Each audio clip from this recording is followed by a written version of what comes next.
VP മാളുവിനെ അന്വേഷിച്ച് വീട്ടിൽ വന്നുവെന്ന് അശ്വതി വിളിച്ചു പറഞ്ഞപ്പോഴേ സംഗതിയുടെ പോക്ക് എങ്ങോട്ടാണെന്ന് എനിക്ക് മനസ്സിലായി. ഞാനത് അശ്വതിയോട് പറയുകയും ചെയ്തു. ഇതിലിപ്പോ എത്ര തലനാഴിഴ കീറി പരിശോധിക്കാൻ എന്തിരിക്കുന്നു ഇന്ദിരാമേ? അപ്പുവും മാളുവും ഒരുമിച്ച് കളിച്ചു വളർന്നവരല്ലേ. അപ്പുവിനെ കുറിച്ച് ഓർക്കുമ്പോ മാളുവിന്റെ കാര്യവും ഓർത്തു പോകുന്നത് സ്വാഭാവികമല്ലേ? അതിപ്പോ വിജയുടെ കാര്യത്തിൽ മാത്രമല്ല, ഗീതയുടെയും മുരളിയുടെയും അശ്വതിയുടെ കാര്യത്തിലും അങ്ങനെ തന്നെയാവും.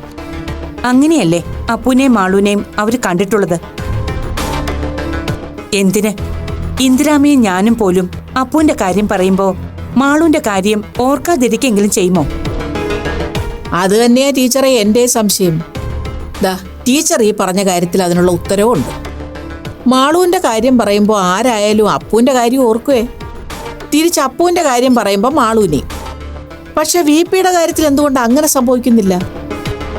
അപ്പുവിന്റെ കാര്യം പാടെ മറന്നുകൊണ്ട് മാളുവിനെ മാത്രം ഓർത്തിരിക്കുന്നതിന്റെ ഗുഡൻസ് എന്താ?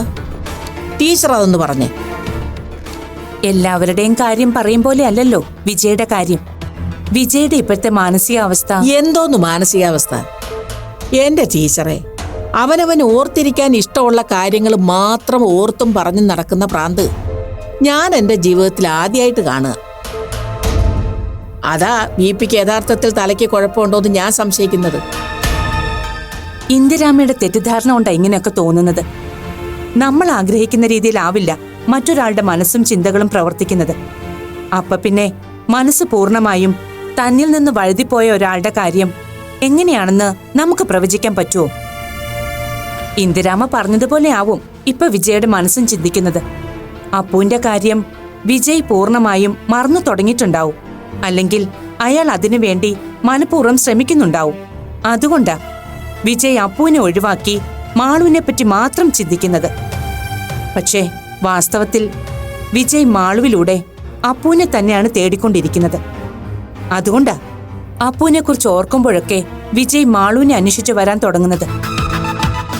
ടീച്ചർ പറയുന്ന ഈ വലിയ വലിയ കാര്യങ്ങളൊന്നും എനിക്ക് മനസ്സിലാകുന്നില്ല. പക്ഷെ ഒന്ന് ഞാൻ പറയാം, ഒരു കണക്കിന് ഭ്രാന്തും വട്ടുമൊക്കെ വരുന്നത് ചിലർക്കൊരു ഭാഗ്യ. ആ കൂട്ടത്തിൽ ഒരാളായി ഈ പറഞ്ഞ പണിക്കരും. അല്ലെങ്കിൽ പിന്നെ ടീച്ചറിന് ആലോചിച്ച് നോക്കിയേ, VPക്ക് ഇപ്പൊ സ്വബോധം ഉണ്ടായിരുന്നെങ്കിൽ എന്തോരം നാണക്കേടും മാനക്കേടും അയാൾ അനുഭവിക്കണമായിരുന്നു. ഇപ്പൊ പാവം ഗീതയുടെ കാര്യം തന്നെ കണ്ടില്ലേ? ആകെ ഉണ്ടായിരുന്ന പെങ്കൊച്ചിന്റെ കാര്യവും ഇങ്ങനെയായി. പോരാത്തതിന് ഭർത്താവിന് പ്രാന്തും. നാട്ടിലിറങ്ങി നടക്കാൻ പറ്റുമോ പാവത്തിന്? പണിക്കാർക്ക് പിന്നൊന്നും അറിയണ്ടല്ലോ. വെളിവ് വെള്ളിയാഴ്ച ഇല്ലാത്തവർക്ക് എന്ത് നാണക്കേട്, എന്ത് മാനക്കേട്. കഷ്ടം തന്നെ അല്ലേ ടീച്ചറെ? ഓരോരുത്തർക്കും ആ അവസ്ഥ വരുമ്പോഴല്ലേ അതിന്റെ ബുദ്ധിമുട്ടും പ്രയാസവും ഒക്കെ അറിയാൻ പറ്റൂ. ആർക്കും എപ്പോ വേണമെങ്കിലും ഇതൊക്കെ വരാവുന്നതേ ഉള്ളൂ ഇന്ദിരാമേ. പിന്നല്ലേ? ഈശ്വര, എന്റെ നാരായണസ്വാമി, ശത്രുക്കൾക്ക് പോലും ഈ ഗതി വരാതിരിക്കട്ടെ. പിന്നെ ഞാൻ പറയാൻ വന്ന കാര്യം ഇതല്ല കേട്ടോ. VP മാളുവിനെ തിരക്കി വീട്ടിൽ ചെന്ന സ്ഥിതിക്ക് അതുപോലൊരാവശ്യവുമായിട്ട് ചിലപ്പോ ഇവിടെ അന്വേഷിച്ചു പിടിച്ചു വരാൻ സാധ്യതയുണ്ട്. വരുന്നെങ്കിൽ വന്നോട്ടെ, അതിനെന്താ കുഴപ്പം? എന്താ കുഴപ്പമെന്നോ? എന്റെ ടീച്ചറെ, നിങ്ങളിങ്ങനെ ബുദ്ധിമോശം പറയല്ലേ. പണിക്കർ ഇവിടെ വന്ന് മാളുവിനെ കണ്ട് 2 കൊച്ചു വർത്താനവും പറഞ്ഞ് മൂട്ടിലെ പൊടിയും തട്ടി അങ്ങ് തിരിച്ചു പോകുമെന്നാണോ ടീച്ചർ വിചാരിച്ചിരിക്കുന്നത്? ഒരിക്കൽ നമ്മളത് അനുവദിച്ചാ പണിക്കർ പിന്നെ അതൊരു പതിവാക്കും. പിന്നെ നേരവും കാലവും നമ്മുടെ സൗകര്യവും നോക്കാതെ പിന്നെ മാളൂ എന്നും പറഞ്ഞ് അയാൾ ഇവിടെ കയറി ഇറങ്ങാൻ തുടങ്ങും. അങ്ങേര് ടീച്ചറിന്റെ കൂടെ പഠിച്ചതും കൂട്ടുകാരനും ഒക്കെ ആയിരിക്കും. കാര്യമൊക്കെ ശരി തന്നെ. പക്ഷെ ആ സൗകര്യം മുതലെടുത്ത് അയാൾ എന്നും കുന്നും ഇവിടെ കയറി ഇറങ്ങാൻ തുടങ്ങിയാ ടീച്ചർക്ക് ഇഷ്ടപ്പെടുവോ? ടീച്ചറിന്റെ കാര്യം പിന്നെയും പോട്ടെന്ന് വെക്കാം. ഡോക്ടറുടെയും മാളുവിന്റെയും കാര്യം ഒന്ന് ആലോചിച്ച് നോക്കിയേ. ഇനി അതും പോട്ടേന്ന് വെക്കാം. നാളെ ഒരു കാലത്ത് അവർക്കൊരു കുഞ്ഞു പിറന്ന പേരക്കുട്ടിയെ നമ്മൾ വീട്ടുകാര് കളിപ്പിക്കുകയും കൊഞ്ചിക്കുകയും ചെയ്യുന്ന നേരത്ത് അയാൾ അതിനെയും തൂക്കിയെടുത്ത് അയാളുടെ പേരക്കുട്ടിയാന്നും പറഞ്ഞ് റോഡ് വഴിയെ നടക്കുന്ന കാര്യം ഒന്ന് ആലോചിച്ച് നോക്കിയേ. ഇപ്പോഴേ ഇത്രയൊക്കെ കടന്ന് ചിന്തിക്കണോ ഇന്ദിരാമേ? വിജയ് ഒന്ന് വന്ന് മാളുവിനെ അന്വേഷിച്ചതിലോ അവളെ കാണാൻ ശ്രമിച്ചതിലോ വലിയ കുഴപ്പമുണ്ടെന്നൊന്നും എനിക്ക് തോന്നുന്നില്ല. പിന്നെ ഇതൊക്കെ മനുഷ്യരുടെ കാര്യമല്ലേ? എല്ലാവർക്കും എല്ലാ കാലവും ഒന്നുപോലെ ഇരിക്കില്ലല്ലോ. ചിലപ്പോ വിജയുടെ ഈ മോശമായ അവസ്ഥയൊക്കെ മാറി അയാൾ പഴയതുപോലെ ആകാനൊരു അവസരം ഈശ്വരൻ കൊടുത്തെങ്കിലോ? കൊടുക്കൂന്ന് തന്നെയാ എന്റെ വിശ്വാസവും പ്രാർത്ഥനയും. അല്ല, അത് ശരിയാ. എന്നാലും നമ്മളൊന്ന് സൂക്ഷിക്കുന്നത് നല്ലത് തന്നെ ടീച്ചറെ. എന്ത് സൂക്ഷിക്കണമെന്നാ ഇന്ദിരാമ്മ ഈ പറയുന്നേ? ഇന്നലെ വരെ ജീവിച്ച കാര്യവും ഇന്നീ നിമിഷം വരെ ജീവിക്കുന്ന കാര്യവും നമുക്ക് പറയാം. അതിനപ്പുറം നാളത്തെ കാര്യത്തിൽ നമുക്ക് വലുത് ഉറപ്പിച്ച് പറയാൻ കഴിയുമോ? മാളു പ്രസവിക്കാൻ പോകുന്ന കുഞ്ഞിന്റെ കാര്യം ഇന്ദിരാമ്മ നേരത്തെ പറഞ്ഞില്ലേ? അതിനെ ഒന്ന് എടുക്കാനും കൊഞ്ചിക്കാനും കളിപ്പിക്കാനും നമ്മളിൽ ആർക്കൊക്കെ യോഗം ഉണ്ടാകുമെന്ന് വല്ല ഉറപ്പുണ്ടോ? ആര്, എത്ര, എവിടം വരെ എന്നൊക്കെയുള്ള കണക്ക് ഈശ്വരന്റെ കണക്ക് പുസ്തകത്തിലേ ഉള്ളൂ. നമ്മളത് കണക്കൂട്ടാൻ നോക്കിയാൽ കൂടില്ല, തെറ്റിപ്പോവുകയുള്ളൂ. മറ്റുള്ളവർക്ക് നമ്മളെ കൊണ്ട് കഴിയും പോലെ നന്മ ചെയ്യുക, നല്ലത് ചിന്തിക്കുക, പ്രവർത്തിക്കുക. തിരിച്ചുള്ള യാത്ര സുഖകരമാക്കാൻ അത്രയും ചിന്തിച്ചാൽ മാത്രം മതി. ഉള്ളതാ ടീച്ചർ പറഞ്ഞത്.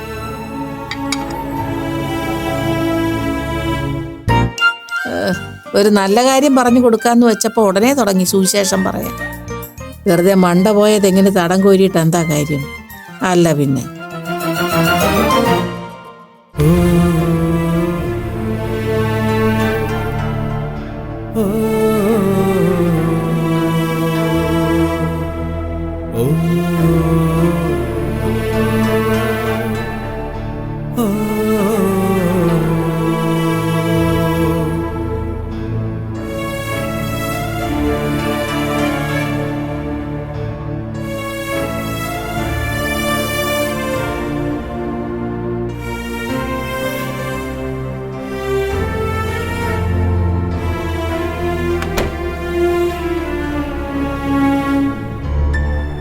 മരുന്ന് കൊടുത്തായിരുന്നു അമ്മ? ടാബ്ലറ്റിന്റെ ആവശ്യം വേണ്ടി വന്നില്ല. വന്നപ്പോഴേ നല്ല ക്ഷീണമുണ്ടെന്ന് പറഞ്ഞു. ആൾ അപ്പം തന്നെ ഉറങ്ങുകയും ചെയ്തു. എന്നാലും മെഡിസിൻ കൊടുക്കായിരുന്നു, അതാവുമ്പോൾ നല്ല ഉറക്കം കിട്ടിയാന്. ഗുളിക ഇപ്പം തന്നെ 3 എണ്ണം കൊടുക്കുന്നുണ്ട് ഡെയിലി. അത് തന്നെ ഓവർഡോസ് എന്നാണ് ഡോക്ടർ പറഞ്ഞത്. നല്ല ഉറക്കം കിട്ടുന്നില്ലെങ്കിൽ മാത്രമേ കൊടുക്കാവൂന്ന് പ്രത്യേകം പറഞ്ഞിട്ടുണ്ട്. BP ഇങ്ങനെ തുടങ്ങി എന്ത് ചെയ്യും അമ്മ? തക്കം കിട്ടിയാ നമ്മുടെ കണ്ണ് വെട്ടിച്ച് പുറത്തു ചാടാനാണല്ലോ ശ്രമം. മാളുവിനെ കാണാൻ വേണ്ടി പോയതാ അന്ന്. അതൊക്കെ BP വെറുതെ ഒരു കാരണം ഉണ്ടാക്കുന്നതാ. അന്ന് ഇതുപോലെ കോളേജിൽ ക്ലാസ് ഉണ്ടെന്ന് പറഞ്ഞ് ഇറങ്ങിപ്പോയത് അമ്മയ്ക്ക് ഓർമ്മയില്ലേ? അന്ന് ഭാഗ്യത്തിന് മുരളിയങ്ങളുടെ കണ്ണി പെട്ടതുകൊണ്ട് രക്ഷപ്പെട്ടു. എന്നും ഇതുപോലെ രക്ഷിക്കാൻ മുരളിയങ്കള് കാണില്ലല്ലോ. ഇങ്ങനെയുള്ള ഇറങ്ങിപ്പോക്കൽ ഇനിയും BP ന്നുണ്ടായ എന്ത് ചെയ്യും? ഇല്ലപ്പോ, ഇനി അങ്ങനെ ഉണ്ടാവില്ല. ഞാൻ ശ്രദ്ധിച്ചോളാം. BP എത്ര നോർമലായി പെരുമാറിയാലും തനിച്ചുള്ളപ്പോൾ ഞാൻ ഗേറ്റ് ലോക്ക് ചെയ്തോളാം. നീ പേടിക്കണ്ട.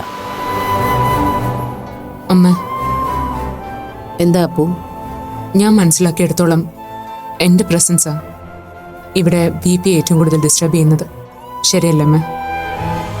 അതിപ്പോ എനിക്ക് വിഷമാവൂന്ന് കരുതി അമ്മ സത്യം പറയാതിരിക്കണ്ട. അമ്മ ഇപ്പം അങ്ങനെയൊന്നും അല്ലെന്ന് പറഞ്ഞാലും സത്യം എന്താന്ന് എനിക്കറിയാം. അതുകൊണ്ട് കുറച്ചു ദിവസം ഞാൻ BPയുടെ കണ്ണിപ്പെടാതെ ഇവിടെ നിന്നൊന്ന് മാറി നിന്നാലോ എന്ന് വിചാരിക്കുക. എന്തിനാ അങ്ങനെ? അതിന്റെ ആവശ്യമുണ്ടോ? ആവശ്യമുണ്ടമ്മ. കുറച്ചു ദിവസം ഞാനിവിടെ ഇല്ലെങ്കിൽ BPയുടെ ഈ അവസ്ഥയ്ക്ക് എന്തെങ്കിലും പോസിറ്റീവായൊരു മാറ്റം വരുമെന്ന് നമുക്ക് നോക്കാലോ. അങ്ങനെ ഉണ്ടാവും തന്നെയാണ് എൻ്റെ പ്രതീക്ഷ. അതുമാത്രമല്ല, ഞാനിവിടുന്ന് മാറി നിന്ന BP അമ്മയുമായി കുറെ കൂടി ഫ്രണ്ട്ലി ആവും. അമ്മ പറയുന്നൊക്കെ അനുസരിക്കും. അങ്ങനെ BPക്ക് ചേഞ്ച് ഉണ്ടാവുകയാണെങ്കിൽ അടുത്ത വിസിറ്റിന് ആ മാറ്റം അമ്മയ്ക്ക് ഡോക്ടറെ അറിയിക്കുകയും ചെയ്യാലോ. നീ ഡേസിയുടെ അടുത്ത് പോകാനാണ് ആലോചിക്കുന്നത്? ഒന്നും തീരുമാനിച്ചിട്ടില്ല.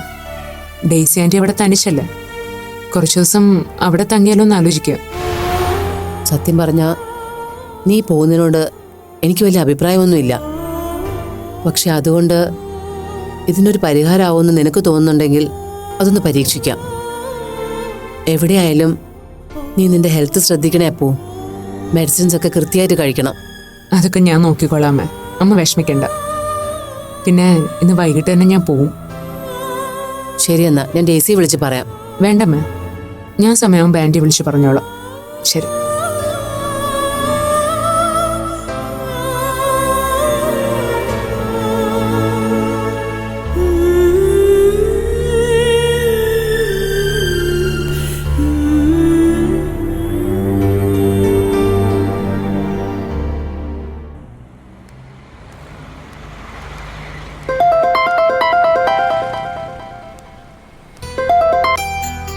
ഹലോ.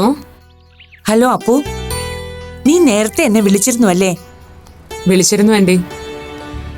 2-3 റിങ് കഴിഞ്ഞപ്പോഴേക്കും കട്ടായി പോയി. അത് ഞാൻ മനഃപൂർവ്വം കട്ടാക്കിയതാ. ആ സമയം എന്റെ കൂടെ ഇന്ദിരാമയുണ്ടായിരുന്നു. അവര് കേൾക്കെ സ്വസ്ഥമായി സംസാരിക്കാൻ പറ്റില്ല. അതാ ഞാൻ പിന്നെ വിളിക്കാന്ന് വിചാരിച്ചത്. ആഹാ, ഇന്ദിര മുത്തശ്ശി ഉണ്ടോ അവിടെ? എപ്പോ ലാൻഡ് ചെയ്തു? അവര് 2 ദിവസമായിട്ട് ഇവിടെ തന്നെയുണ്ട്. ഞാനിവിടെ തനിച്ചാണല്ലോ എന്ന് കരുതി മുരളിയും അശ്വതിയും കൂടി ചെയ്തു തന്ന ഉപകാരമായത്. അപ്പൊ ഡെയ്സി ആന്റിക്ക് നല്ല കമ്പനി കിട്ടിയല്ലേ? പിന്നെ പറയാനുണ്ടോ? ഇങ്ങനെ സംസാരിച്ചാൽ മതിയാവാത്ത ആൾക്കാര് ഭൂമിയിലുണ്ടോ? അതും മറ്റുള്ളവരുടെ പരിദൂഷണങ്ങള്. ബാക്കിയുള്ളവർക്ക് നേരെ ചൊവ്വയൊന്ന് പ്രാർത്ഥിക്കാനോ വേദപുസ്തകം 2 വരി വായിക്കാനോ പറ്റില്ല എന്ന് പറഞ്ഞാൽ മതിയല്ലോ. ആ, അതൊക്കെ പോട്ടെ. നീ എന്തിനാ അപ്പൂ വിളിച്ചത്? ഞാൻ വെറുതെ വിളിച്ചത് ആന്റി. ആന്റി ഫ്രീ ആണെങ്കിൽ അങ്ങോട്ട് വന്നൊന്ന് കാണാലോ എന്ന് കരുതി. അതിനെന്താ, നിനക്ക് എപ്പോ വേണമെങ്കിലും ഇങ്ങോട്ട് വരാലോ അപ്പൂ. ഓ, ഇന്നിനി വേണ്ട ആന്റി, ലേറ്റ് ആയില്ലേ. തന്നെയല്ല, ഞാൻ വരുന്നത് ചിലപ്പോ മുത്തശ്ശിക്ക് ഇഷ്ടമായിന്ന് വരില്ല. അവരുടെ ഇഷ്ടോ ഇഷ്ടക്കേടോ ഒന്നും നീ നോക്കണ്ട അപ്പൂ. നീ വരുന്നത് എന്നെ കാണാനല്ലേ.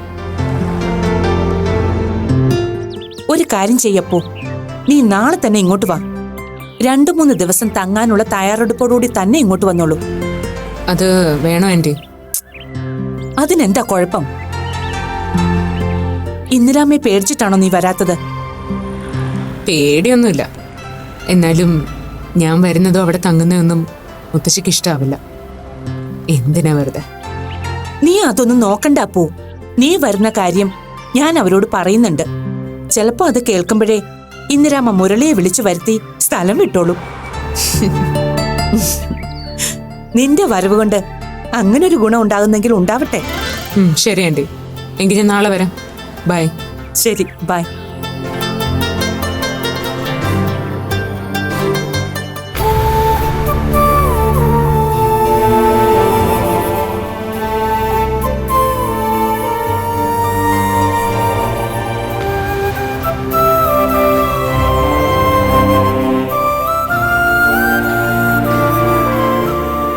ഈ ചെറുപ്രായത്തിൽ മാളുവിനെ കല്യാണം കഴിപ്പിച്ച് അയക്കാനോ? നോ, ഞാനത് സമ്മതിക്കില്ല. ഈ ആലോചന നമുക്കിവിടെ ഡ്രോപ്പ് ചെയ്യാം.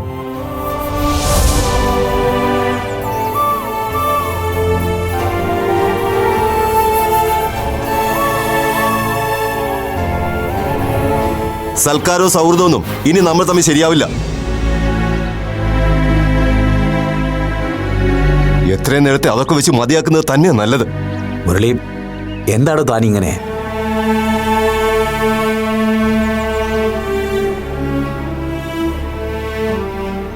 മുരളേട്ടാ, നേരം കുറെ ആയാലും ഇരിപ്പ് തുടങ്ങിയിട്ട്.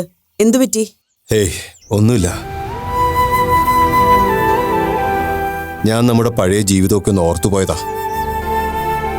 എത്ര പെട്ടെന്ന് നമ്മളൊക്കെ വല്ലാതെ മാറിപ്പോയത് അല്ലേ അശ്വതി? അപ്പുവിന്റെ വീട്ടിൽ നിന്ന് വന്നിട്ടുള്ള ഈ ഇരിപ്പ് കണ്ടപ്പോഴേ ഞാൻ ഊഹിച്ചു ആലോചിക്കുന്നത് മുഴുവൻ നമ്മുടെ കാര്യം തന്നെ ആവുമെന്ന്. സത്യം പറഞ്ഞാ ഞാനിപ്പോൾ അതേപ്പറ്റിയൊന്നും ആലോചിക്കാറില്ല. ആലോചിച്ചാ സങ്കടപ്പെടാനേ പറ്റൂ. അതുകൊണ്ട് നമുക്കോ അവർക്കോ പ്രത്യേകിച്ച് പ്രയോജനമൊന്നുമില്ലല്ലോ. വിപിയോടും ഫാമിലിയോടും നമ്മൾ വല്ലാത്തൊരു നീതിയേടാ കാണിച്ചത്. ഇന്ന് അവിടെ ചെന്ന് ഇപ്പോഴത്തെ അവിടുത്തെ അവസ്ഥ നേരിട്ട് കണ്ടപ്പോൾ മനസ്സ് തകർന്നുപോയി അശ്വതി. എപ്പോൾ കയറി ചെന്നാലും വല്ലാത്തൊരു പോസിറ്റീവ് എനർജി ആയിരുന്നു ആ വീടിന്. ചിരിയും കളിയും സന്തോഷവും സ്നേഹവും നിറഞ്ഞൊരു വീട്.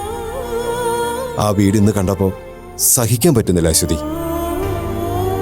ഗീതയുടെ മുഖത്തേക്കൊന്ന് നോക്കി നല്ല 2 വാക്ക് പറയാൻ പോലും നമുക്ക് ധൈര്യമില്ലാതെ പോകും. മുരളിയേട്ടനും ഗീതേച്ചിയെ ഫേസ് ചെയ്യാനും സംസാരിക്കാനും ഇത്രയും ബുദ്ധിമുട്ടുണ്ടെങ്കിൽ എൻ്റെ കാര്യം ഒന്ന് ആലോചിച്ച് നോക്കിയേ. ഓരോ ദിവസവും നിങ്ങളോടും അമ്മയോടൊക്കെ സംസാരിക്കുന്നതിനേക്കാൾ കൂടുതൽ ഞാൻ സംസാരിച്ചിട്ടുള്ളത് ഗീതേച്ചിയോടായിരുന്നു. നമ്മളെ കുഴയ്ക്കുന്ന എന്ത് കാര്യമാണെങ്കിലും ഗീതേച്ചിയുടെ കയ്യിൽ അതിൻ്റെ സൊല്യൂഷൻ ഉണ്ടാവുമായിരുന്നു. ഒരു കല്യാണത്തിന് പോയാലോ പാർട്ടിക്ക് പോയാലോ എന്ത് ഡ്രസ്സ് ഇടണം എന്ന് വരെ ഗീതേച്ചിയോട് വിളിച്ചായിരുന്നു ഞാൻ അഭിപ്രായം ചോദിച്ചിരുന്നത്. ഞാനിപ്പോൾ അവരെ ഒന്ന് കണ്ടിട്ടോ ഫോണിൽ പോലും ഒന്ന് വിളിച്ചിട്ടോ മാസങ്ങളായി. ഞാനും നീ അവരോട് കാണിക്കുന്നത് നന്ദികേട് അശ്വതി. അവരുടെ സ്ഥാനത്ത് നമ്മളായിരുന്നെങ്കിൽ ഗീതയും വി പിയൊക്കെ ഇങ്ങനെ പെരുമാറിയ നമുക്ക് എന്തുമാത്രം ഫീൽ ചെയ്യുമായിരുന്നു. ഗീതേച്ചിയും വി പി ഏട്ടനും നമ്മളെപ്പോലെ ഒരിക്കലും പെരുമാറില്ലായിരുന്നു. നമ്മുടെ സങ്കടത്തിൽ ഉറപ്പായിട്ടും അവരൊപ്പം നിന്നേനെ. മുരളിയേട്ടൻ പറഞ്ഞത് ശരിയാ. നമ്മൾ അവരോട് കാണിക്കുന്നത് 100% നന്ദികേട് തന്നെയാ. ഇന്ന് അപ്പു എന്നോട് അരുണിന്റെ കാര്യം സംസാരിച്ചിരുന്നു. അങ്കിൾ ഇനി അവനെ കണ്ട് സംസാരിക്കേ വേണ്ടെന്ന് അപ്പു തറപ്പിച്ചു പറഞ്ഞു. അല്ലാതെ തന്നെ അപ്പുവായിട്ട് ആ പ്രശ്നം സോൾവ് ചെയ്തു എന്ന്. കഷ്ടം. ആ കേസിൽ ഞാൻ അപ്പുവിനെ വെറുതെ തെറ്റിദ്ധരിച്ചു. ഞാൻ അപ്പോഴേ പറഞ്ഞതല്ലേ അപ്പുവിന് അതിൽ യാതൊരു മനസ്സറിവും ഉണ്ടാവില്ലാന്ന്. നമ്മളും മാളുവൊക്കെ അപ്പുവിനോട് എത്ര അകൽച്ച കാണിച്ചാലും മാളുവിന് ദോഷമായി ബാധിക്കുന്ന ഒന്നും അപ്പു ചെയ്യില്ല. അതെനിക്കുറപ്പാ.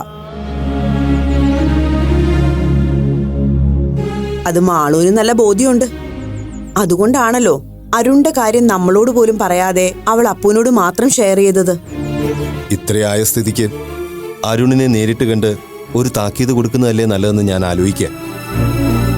അല്ലെങ്കിൽ മാളുവും ജോവിനും തിരിച്ചു വരുമ്പോൾ ഇതുപോലുള്ള തരികിട നമ്പരുമായി അവൻ ഇനി ഇറങ്ങിയാലോ? വേണ്ട മുരളിയേട്ടാ, അപ്പു പറഞ്ഞത് അതിന്റെ ശരി. നമ്മളായിട്ട് ഇപ്പൊ ഇതൊന്നും അറിഞ്ഞ മട്ട് കാണിക്കാതിരിക്കുന്നതാ നല്ലത്. മുരളിയേട്ടൻ ഇത്ര ഡീറ്റെയിൽ ആയിട്ട് കാര്യങ്ങളൊക്കെ അറിഞ്ഞു എന്ന് അരുൺ അറിഞ്ഞാ അവന്റെ മനസ്സിൽ നിന്ന് ആ പേടി അങ്ങ് പോവും. ഇനി ഇതുപോലെ അവന്റെ ഭാഗത്തുനിന്നൊരു ശല്യപ്പെടുത്തൽ ഉണ്ടായാ നമ്മൾ മുതിർന്നവർക്ക് ഇടപെടാം. യാത്ര കഴിഞ്ഞവർ തിരിച്ചെത്തുമ്പോ ഞാൻ മാളുവിനോട് പേഴ്സണലായിട്ട് ഈ കാര്യം സംസാരിക്കാം. ഇനിയും ഇതുപോലെ ആ പയ്യന്റെ ഭാഗത്തുനിന്ന് എന്തെങ്കിലും ഭീഷണിയോ ശല്യപ്പെടുത്തലോ ഉണ്ടായാ അവനെ പേടിച്ചു മാളു ഇതൊന്നും നമ്മളെ അറിയിക്കാതിരിക്കരുതല്ലോ. മാളു വിളിക്കുമ്പോ അപ്പു ഇക്കാര്യം ഷെയർ ചെയ്തതൊന്നും തൽക്കാലം അവളെ അറിയിക്കണ്ട. വെറുതെ എന്തിനാ അവരുടെ മൂഡ് കൂടി സ്പോയിൽ ചെയ്യുന്നേ? ഇല്ല, ഞാനായിട്ട് ഇപ്പൊ ഒന്നും അവളോട് ചോദിക്കാൻ പോകുന്നില്ല. അവളായിട്ട് നമ്മളോട് ഈ കാര്യം പറയുമെന്ന് നോക്കാം. അല്ല അച്യുതി, കുറച്ചു മുമ്പ് ഞാൻ ആലോചിച്ചതേ ഈ സിറ്റുവേഷനെ ഗീതയെ അപ്പുവിനെ നമുക്ക് എങ്ങനെ സഹായിക്കാം എന്നുള്ള കാര്യമാണ്. ഫിനാൻഷ്യലി എന്തെങ്കിലും സഹായിക്കാന്ന് വെച്ചാ ഗീതയേച്ചി അപ്പു ഒരിക്കലും അത് സമ്മതിക്കില്ല. ദൈവം സഹായിച്ചിട്ട് അവർക്ക് അതിന്റെ ആവശ്യം ഒട്ടില്ല താനും. കാശിന്റെ കാര്യം ഞാൻ ഗീതയോട് ചോദിച്ചിരുന്നു. അങ്ങനെ ഒരു പ്രോബ്ലം അവിടെ ഇല്ലെന്ന് ഗീതയും പറഞ്ഞു. വി പിക്ക് ഇപ്പൊ അപ്പുവിനെ ഒഴിവാക്കി പകരം മോളെ പോലെ സ്നേഹിക്കാൻ ഒരു പെൺകുട്ടി വേണം. അതാ വി പിയുടെ ഇപ്പോഴത്തെ പ്രശ്നം. അതിന് മാളൂനെയാവും വി പി ഇപ്പൊ മനസ്സിൽ കണ്ടിരിക്കുന്നത്. വി പി ഏട്ടന്റെ ഇന്നത്തെ സംസാരം കേട്ടപ്പോ എനിക്കും അങ്ങനെ തോന്നി. മാളുവിന്റെ കല്യാണം കഴിഞ്ഞ കാര്യമൊന്നും പറയാതിരുന്നത് ഒരു കണക്കിന് നന്നായി. വി പി ഏട്ടനതൊന്നും ചിലപ്പോ ആക്സെപ്റ്റ് ചെയ്യാൻ പറ്റിയെന്ന് വരില്ല. മാളുവും ജോബിനും ട്രിപ്പ് കഴിഞ്ഞ് തിരിച്ചെത്തുന്നതിന് മുൻപ് നമുക്ക് ഈ കാര്യം വി പിയെ പറഞ്ഞ് ബോധ്യപ്പെടുത്തണം. ഞാൻ ഏതായാലും ഗീതേച്ചി ഒന്ന് വിളിക്കാൻ പോവാ. ഫോണിൽ കൂടെ ആവുമ്പോ ഇത്രയും നാളും സംസാരിക്കാതിരുന്നതിന്റെ ജാള്യത ഒഴിവാക്കാലോ. ഇനി ഗീതേച്ചി എന്ത് വിചാരിക്കും എന്തോ. ഗീതയൊന്നും വിചാരിക്കില്ല. താൻ ധൈര്യമായിട്ട് വിളിക്കും.